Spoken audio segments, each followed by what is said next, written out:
Greetings and welcome to Mount Olympus. I am Hercules Invictus, and today on Age of Heroes, I bring you the Enchanted Self and Gateways to Enchantment with Dr. Barbara Becker Holstein, who is, who was, and always will be my enchantress. Greetings and welcome, Dr. Barbara Becker Holstein. Greetings to you too, Hercules, and you will always be one of the very special men in my life that has intrigued me and really been a very, very dear friend in the sense of an inspiring friend, which that's an unusual combination. You don't often get friends that really tip the well of information and inspiration and make you feel like you really have something tremendous to offer to the world. It's a really good capacity that you have and you share with many people. And tonight, I want to share a little bit back with you and myself. First of all, I want to talk about what I call the enchanted self and share with the public, but I hope we'll have some conversation. Got an allergy eye going on here, around some of these concepts, because I have found that even though this book I wrote, we made it all fuzzy. There it is, clear a little bit.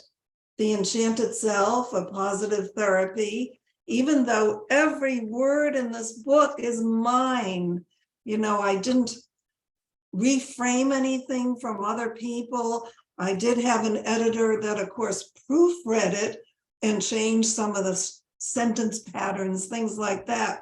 But it came from me and those people like you that I had a chance to talk and process with as I developed. And yet now, 17, 18 years later, I realized that I myself was not fed as much as I thought I was in the beginning. That understanding some of the dilemmas we're born into and that we have to handle, they're so serious that it's hard to make progress. And yet the Enchanted Self, as I reread my own preface, can really help us get to an elevated state of living. So I wanted to go through some of the preface. I'm not going to read it, I'm more going to talk it. Mm-hmm. Why, as a psychologist, did I get involved with the Enchanted Self?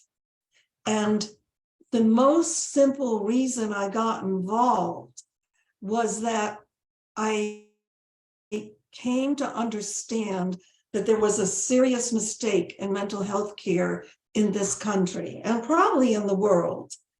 And that was particularly evident, not so much if you go in with a pain in your abdomen, because it may not be particularly relevant that you play bridge once a week if you have a pain in your abdomen.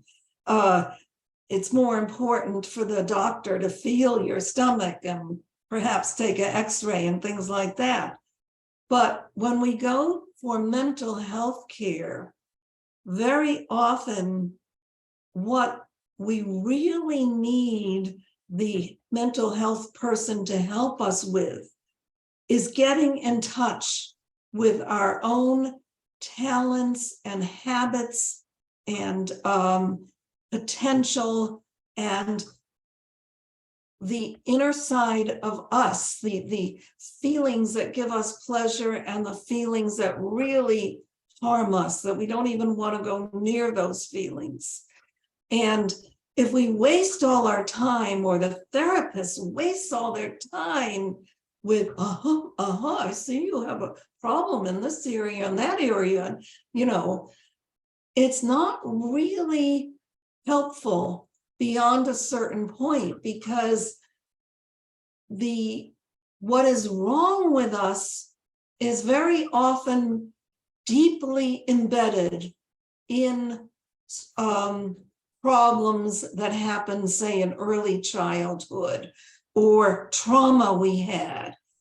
The stuff that is a pain in the neck that, gets us perhaps repeating certain moods or anxiety or depression, depressive tendencies, they go way, way back. And I question that it's not always necessary to clear them up unless they're really interacting with you in the present.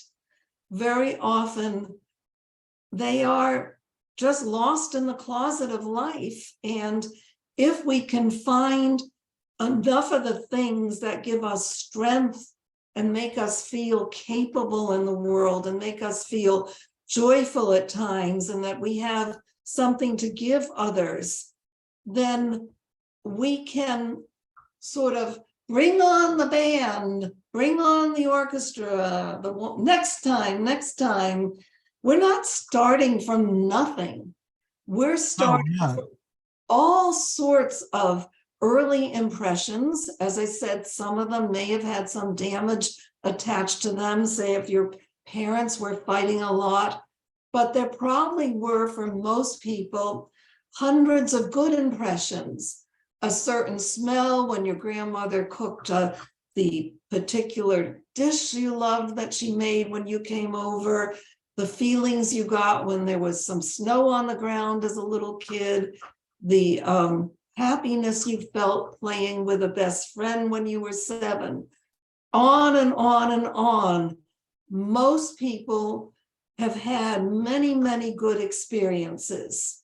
So I felt that psychologists, social workers, we should all make an effort when we're working with our clients to ask enough questions and be interested enough to see what are their talents and potential, and how can we help them release these things.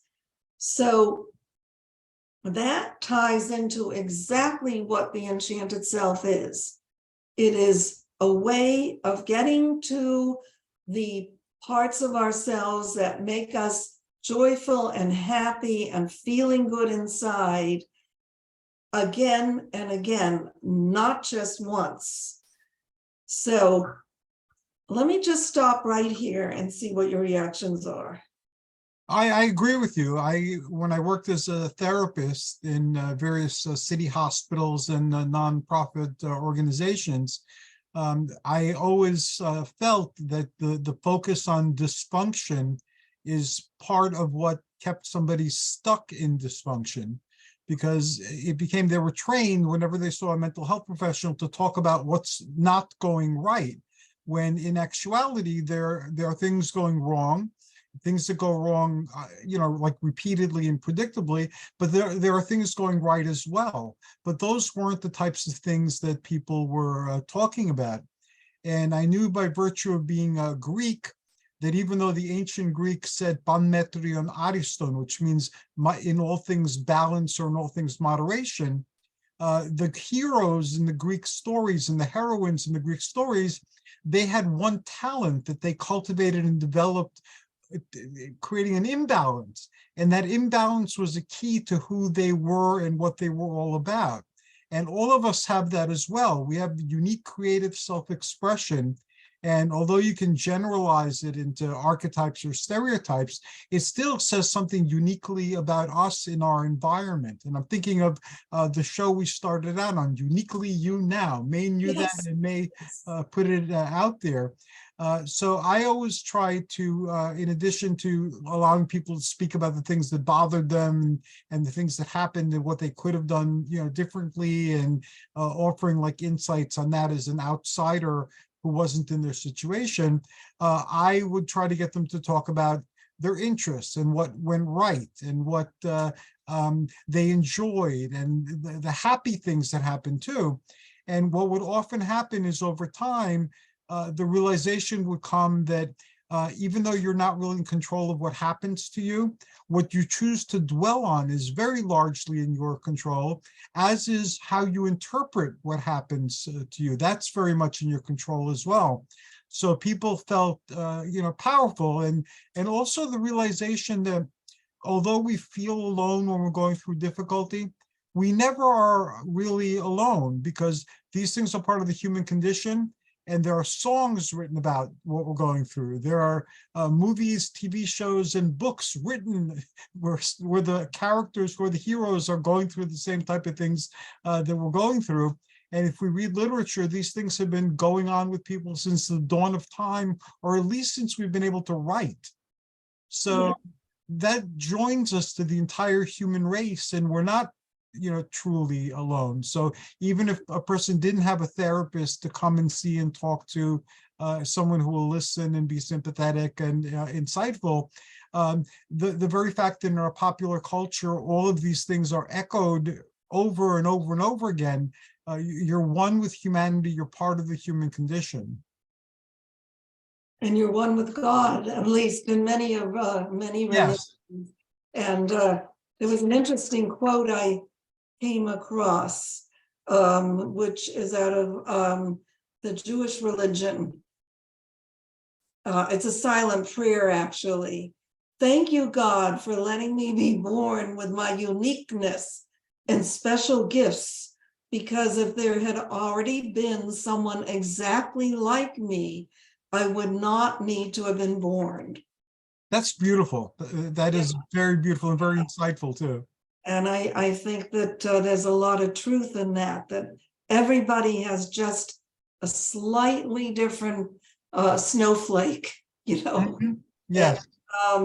So I'm jumping around. I always think I'm going to do something straight linear. And once I get with you, that never happens. But what happened a month or so ago, and I don't think I brought it up in my our last conversation because I had gotten COVID and we missed one, is I think I did say that I opened this bookcase and some writings fell out that I had done in college. Yes, I believe you shared that. Okay, so I've been thinking a lot about these 7 pages. And the interesting thing is that if they had never fallen out, I would never have gone back to consider perhaps writing a novel or a long story or something around Barnard in the early days of changes happening, like flower children and drugs and all sorts of things. It wouldn't have even come to me. But I'm thinking now that for so many people who have been stunned by this whole thing of abortion changes after we had settled in for many years, and I'm not saying everything was done wisely or correctly, but certainly on the right track of giving people the rights to their own decisions. Yes. I began to think that it might be very interesting for those millions and millions of women who are still alive and kicking, traveling, playing golf, writing books, being movie stars, from that period of time, which was a very raucous period of time, where there still were backroom abortions all the time, and where we witnessed a young president get shot down, and a lot of things. But also these same millions of women have assumed for many, many years now that their daughters and granddaughters would never have to make decisions or have decisions made for them around certain human rights. And maybe there's more there. Maybe, maybe there was a reason those pages fell out. I'm not certain, and I'm not sure I'm really up, I'm up to the full investment of like 180-page book. I've been there, I've done that. Mhm. And you live it till it's done. Yes. But I'm not sure I'm not there, So these interesting things that happen to us in life, often we don't know why they happen, as you said, and sometimes negative things happen, but sometimes positive things happen to edge us on. And I think that with the enchanted self, if we look for it, we're always being edged on. And I'll just tell you a couple of the other areas of the enchanted self that you can look for. One is positive fingerprints of your mind. Now, what's a positive fingerprint of your mind? It is something you remember. If you have the kind of memory where you actually see things, it could be your first grade classroom and you're looking at it in your mind. Some people don't really look at things, but they hear it or they feel it. So it is going back to actual things and smells and places and people's opinions that you heard somewhere or saw. They're part of you. And when they show up, they may mean something. They may have meaning.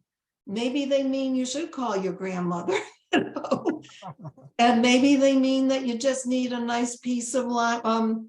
What do they call that cake in Florida? Lime pie. I think I'm missing a word. But anyway, yeah, or cheesecake or something. You deserve it, that kind of thing. So positive fingerprints of the mind are good conscious memories of actual happenings or mental imaginations you've had before. Positive fingerprints of the body are enhanced memories that lie within your body. Like when we've done workshops and most of these I did with Doreen Leopard and Addison, who you've met. One woman said how her father would make her sweep the garage. But what he didn't realize is that the motion of sweeping the garage really was almost for her like a dance. She just loved doing it. It was great. He couldn't have asked a better thing. And then I had a friend who had, at the time, 6 young children. You can only imagine how exhausted she was. But she loved to dance up, to jump on the trampoline in the backyard. To her, it was an enhanced memory somehow from being younger that really worked for her. So we have positive fingerprints of the body, just as of the mind. And part of the enchanted self is getting in touch with these feelings and thoughts and memories so they don't just escape and hide in the closet, because otherwise they're not very useful. These things can be extremely useful. They can make a rainy day not depressive. They can make you feel uplifted when you didn't expect to. And they can help you really stay stable so that we don't sink into constantly moroseness. Because the truth is, we've all suffered. Yes. And focusing on the suffering, may have a time and place at some point in therapy or when someone's died, but it's not the main focus that I think we should live our lives by. I think reaching toward joy and the song of the soul. Okay, so what's the song of the soul before we leave these couple of first pages?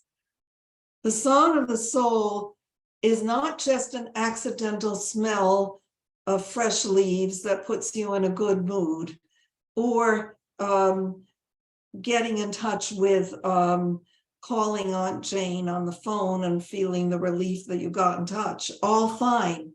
The song of the soul is what you were talking about, Hercules, that the one major particular reason, focus of your particular life that, is so outstanding that it allowed the Greek philosophers to talk and move away from the concept of balance, so that the sense that we have a purpose and a direction and things we're offering the world that are unique, make it okay if things may be tilted for a little while.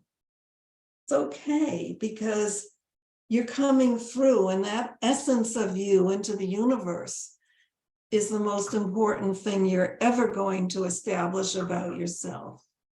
I believe in that very powerfully, and after a lifetime of living in several different ways, to test the reality of ways to be and ways to live, I believe that more strongly, that each of us is something or someone special.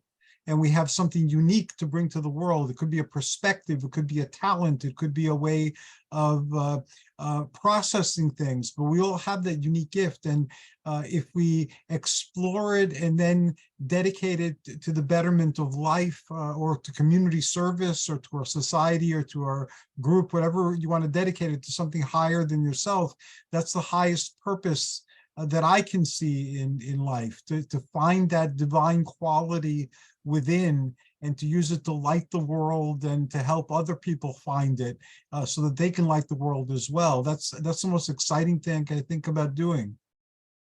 Definitely. And I do believe that in my case, my parents made it very easy for me. I was really lucky, but not a perfect home. They had a lot of fighting when they were young. They were doing their own thing as a couple. But in terms of some of the major messages that I got, I think those messages were so important.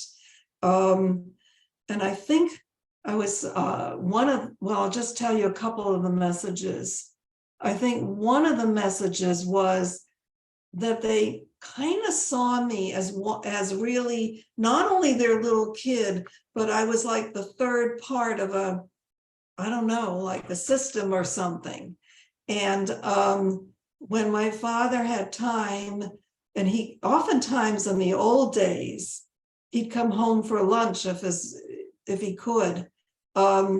We would play Chinese checkers and a card game that now has slipped from my mind, but it was a little more complex than Old Maid, but it was certainly something a 4-year-old who knew how to count up to 20 could grasp. And we would play these games, and I felt like, I was like, just like them. It was like there was no distinction during this game playing. I was never put down like as a baby. I knew the numbers and I could add enough for this simple game. And I knew how to play Chinese checkers. And I think that gave me a great sense of empowerment, that they didn't use it to tease me. They didn't tickle me to just be funny. They didn't come up with some joke out of something I spilled my milk last night. So even if I was a completely normal 4-year-old who cried last night over something, that's not the way this time was used. And I think that really helped me. Yes, that would be very helpful. And the other thing that they did was that, it was a little different for my father and my mother. My mother gave me the feeling, that tomorrow's another day, and things can always get better. She was pretty good at that. So that was very helpful. And she also had a lovely, lovely way of being quite silly without being ridiculous. So if my father went into we only had one car, and if my father had taken us, and he had to go to a meeting. I remember this. I was probably about 6 or 7. So he parked the car and he went into the meeting, and my mother and I were left in the car. And like as soon as he was out of sight, she already was ready with what we were going to do. And what we were going to do was figure out what we would do if we had $1 million. That was it, and okay, so that took 20 or 30 minutes. Or she would come home from the paint store and give me 30 little different colors to play with. She was really good at tiny things taking on a kind of drapery, a suddenness of belonging in one's life, so to speak. Good at that. That's a great talent, and that's a great thing to be doing, because it frees your mind from the limitations that you acquire by living it daily and with the type of beliefs that create the life that you're living. When all of a sudden, what if I could do anything? What if I had $1 million? So now it would probably be $1 billion. Yes. What would I do? And it breaks the small thinking, and it opens you up to new things. And that's a marvelous thing for her to have you doing. Plus, I've always believed that creativity is almost a divine attribute, because we're taking something fuzzy and using our mind and our hands and our creativity and our unique perception, we're creating something real here. So her giving you those the paints and things like that, what a marvelous thing to do. Yeah, she was really good at that. And I'm thinking now, we were going to talk about the 4th gateway, which is the gateway of pleasure and joy, which we have a little bit in what I've been going over in the preface to my book, The Enchanted Self. But we were also going to slide into the 5th gateway. And the 5th gateway is, just looking for the name I actually gave it. And it is, hold on, coming home or going away, finding tribes in which to belong. Now, that's really important. And why is it? Because we really are animals, literally, and we need so much to belong. All animals, no matter what level, from a giant elephant, to a very small rabbit, all animals by instinct need to belong to survive. And I don't think we're very different. No. I think the pandemic has really touched and hindered a lot of us in many ways. I feel for myself that I lost some of the harmony of belonging because I became very frightened. And ironically, I never got the COVID till the 3rd year had passed. Thank God, I'm better. My husband and I are better now. But it did frighten me. I was one of those people that didn't take it that easily. And I haven't been to a public movie in 3.5 years, when I still wear a mask when I food shop. Yeah, it interrupted certain minor friendships I had, but minor friendships are important. Yes, they are. And if you get to talk to enough people during the day, even if it's just 30 seconds here and 1.5 minutes there, and a phone call 3 minutes later in the afternoon, it'll keep you sane and it'll help your mental health. So becoming close again to people in healthy ways really, really is even more essential than I realized when I put it in as the 5th gateway. And I'm still struggling with that. What I did today was I just to give you an example, I'm having knee surgery, I hope, in a few weeks. So my knee hurts when I walk. Sorry. And I had a doctor's appointment, and then I could have just come home. And I forced myself not to. I returned a library book. I did a couple of other errands. And I'm glad I did, even though I was in quite a bit of pain. By the time I got home, I felt that I hadn't ditched the world. You know, I talked to a few people. I did again, I'm pushing myself because it was very easy to stay home for those 3 years. And myself, as well as most psychologists, we worked on the telephone or Zoom. Even if you went to your office, you didn't have the ins and outs of the clients, because you would deal with them sitting down with a telephone or a Zoom. So this fifth gateway, I think we're going to struggle with for years. And I think our children lost a lot of time. I was at the beach club, not this summer, but the last summer. And there was this adorable little boy, and we were talking to the parents, and we kind of sort of knew. And they said, don't be upset. He's probably going to start to cry when he looks at you. And I thought, well, for a normal kid of about 12 months, that's kind of unusual, unless you look mean or you put on a mask or something. And she said, what happened is he saw so few people in his first year of life, except us and the grandparents. He's scared of people. And, he's not the only kid that lost time in dealing with reading people's faces and stuff. That's just one example of some of the loss that's happened for kids. Yeah, we seem in our lifetime also to have experienced things the generations before, like a pandemic. We learned it from history. Now we experienced it.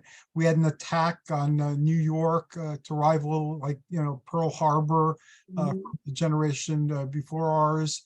And we also had difficult economic conditions that were very much like the Depression, with the housing crisis and with the banks.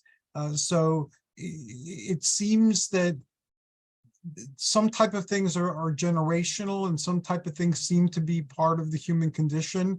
And again, reading ancient Athenian and other literature, these things have happened in the past, not exactly the way we experience them, but similar things to what we experience have happened. So each of these disasters, each of these extreme events molds the humanity that it touches, and it influences how we live and how we interact and what we do.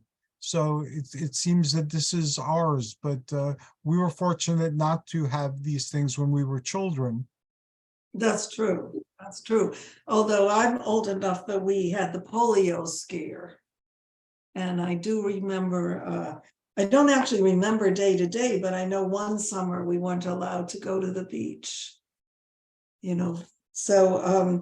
But thinking about this joining of the right groups, I'll tell you just briefly one of the stories that I wrote to give people a hint of how they can look at themselves. A client of mine had a very difficult child, and she was handling this kid very well. And but she was tired. So a girlfriend asked her if she wanted to go with a few other ladies. They were going to take a trip along the New England coastline, stay at motels at night, just have a good time for a few days. So of course she mentioned it to her husband, because we live in still in a society where oftentimes getting the permission or the release of the husband is relevant. That's a whole nother discussion. But anyway, and of course he said, how can you possibly go? We have X kid and you've got to do all these extra things for X kid, and don't think I'm doing them, if you go away 4 days. And I don't know, I don't think you should go. Well, that did it. Of course she went. That's all she needed was his push to get out of the house. And of course, she had a wonderful time. And the thing about this was a temporary group, 4 days, still friends, but the group itself, driving, eating, sleeping in motel rooms, was only 4 days. And what that shows is you can have a lot of richness in being willing to join temporary groups. You don't have to all be perfect and forever. So I give a little homework in this fifth gateway, and I suggest try making a list of all the groups you currently belong to. Now divide that group into those you're happy with, those you're not. And over the next month or so, take time to brainstorm with yourself in terms of these groups. One is, can you bring more pleasure and happiness into your life by expanding your connection already within the group? This is often true, for example, like with a church or a synagogue. You know, you go randomly, but is there a study group? Is there a group helping the public with a food bank? Is there something more you can do and still be part of that group? Or do you really need to drop a group? You know, you've been paying dues somewhere and it's nothing. It's just nothing. The couple of people you like the most moved away and whatever. So try to clean some of these things up over the next month. And that'll be a good step. It'll be a good step in helping you recognize the advantages. Again, I think even of coming out of the pandemic, of what we can gather from regrouping our groups if we need to. That's very timely advice you're giving in those exercises. I belong to a lot of service organizations, or several of them that are very well known. And lately, too, I've been asking myself, you know, they're great people, but the purpose that I had when I joined the organizations doesn't seem to be there, or the organization changed focus, and I'm not really into the things that they're focusing on now. So I've been slowly withdrawing from some of them. For instance, I was the president of the Friends of one of the local libraries. And that was a lot of work, but I didn't mind putting it in because they had certain things that I believe were important that they were working towards, and I wanted to give time and energy towards the actualization of those things. And then the administration in the library changed. And there were still good people doing important things, but the things that they were focusing on weren't things that filled me with excitement and energy. So I stayed because with the pandemic, they needed somebody to bring checks to the bank and pay bills and things like that. So I did it because it was needed. And I felt that, yeah, I couldn't just leave something when it was in need. You know, and I could do something about the group because I felt very strongly about the group before. So once it started getting new members again, I didn't run for president anymore, and I let go of it. And again, they're great people doing great things, but they weren't the things that gave me joy, that gave my time and energy meaning. And I do a lot of public speaking also. So because of the pandemic, that got very disrupted. Like places where I regularly spoke, there was no speaking. And I didn't want to do it on Zoom, although I do the shows on Zoom. And I found that a lot of the people that were in my groups had become my friends. And now we had them over the house for like a meeting to decide what to do. And we found that just having them over the house and interacting with them was fine. Yeah. So I didn't need to be talking about anything profound or thought-provoking, or, you know, to have a topic. So we all decided that although I would still do that because that's what they liked my doing, one of the times, like every 3 meetings, we would just have a social where we wouldn't talk about anything or explore anything. We would just enjoy each other and catch up with each other. So we did that last month, and now this month I have a topic.